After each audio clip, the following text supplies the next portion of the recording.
When a Mother's Day audience attended a unique fashion auction in the newly refurbished city campus of Erie Community College, they were not only enjoying the finery of fashion, they were contributing support to one of Buffalo's fine community educational and cultural institutions of the past decade, the Center for Positive Thought.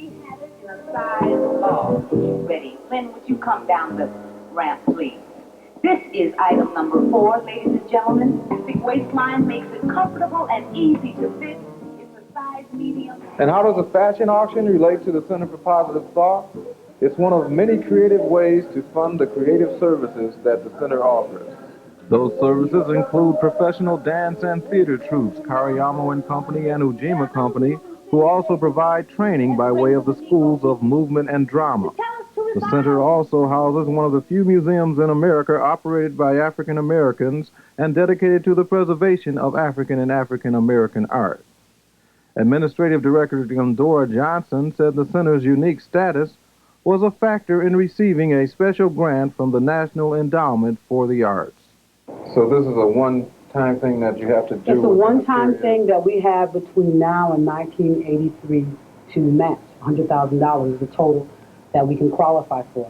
And how much of that $100,000, of course, we qualify for is dependent upon the kind of support we get from the community. I don't have any doubt that there's enough money here for us to match the $100,000. Now, what has to happen is more things like the fashion auction have to be generated to push us toward that $100,000 figure. So that's another reason why the fashion auction creativity, we're going to have to do a lot of fundraising. Right.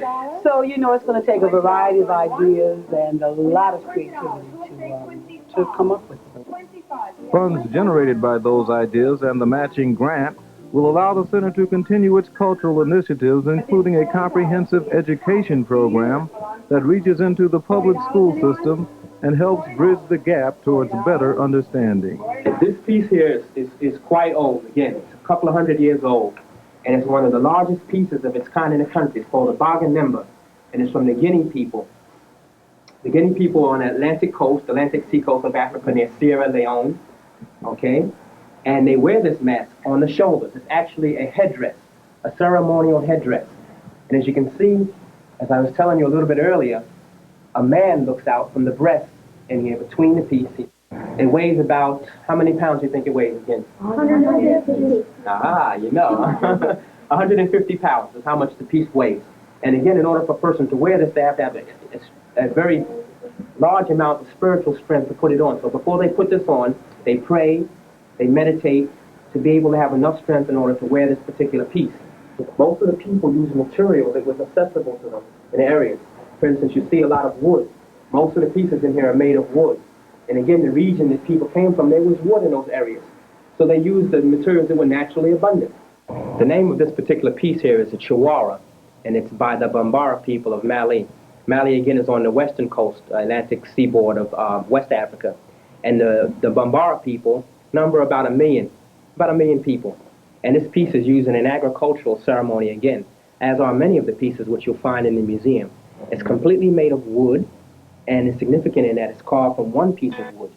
And the Chawara are a representation of the spirits or the forces which came and taught the Bambara people how to engage in agriculture.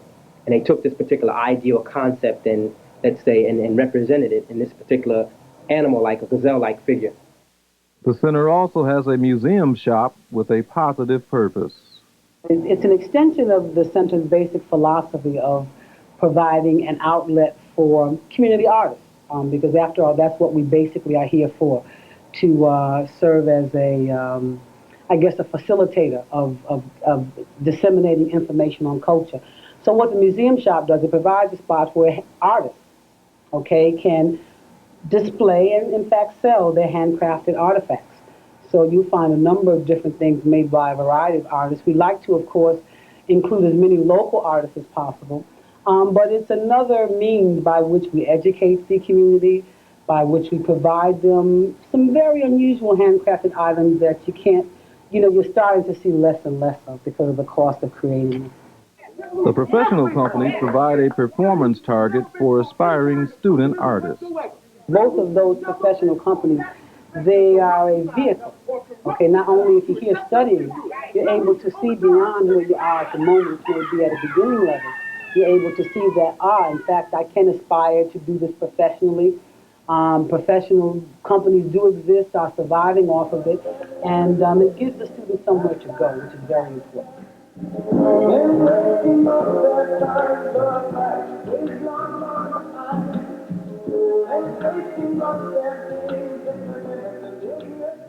And how can the community ensure that the center survives to serve another decade? Patronize the museum shop, visit the museum, become a member of the museum.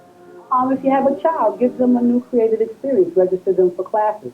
What I'm suggesting is that the center will in fact survive if people partake of what it offers. And in partaking of it, you will in fact exchange dollars, and that will in fact help to make sure that it survives. The center now is a result of a lot of commitment on the part of a lot of individuals, some who are still involved, some who are not, but a commitment and a dedication to providing within this community a multidisciplinary institution which could service the community. I go back to the community because, it's beyond existing just for yourself. You're existing because you're providing a service that the community can in fact utilize and can be involved in developing. And, for example, an artist can come in and say, you don't do so-and-so. Fine. If you can give us a creative way that we can do it and fit it within our budget, we're open to it. So it's that close kind of dialogue with the community that is the reason why we exist. So I guess if you capsulize it, it's a commitment to maintaining African American art and culture. After all, somebody has to do that.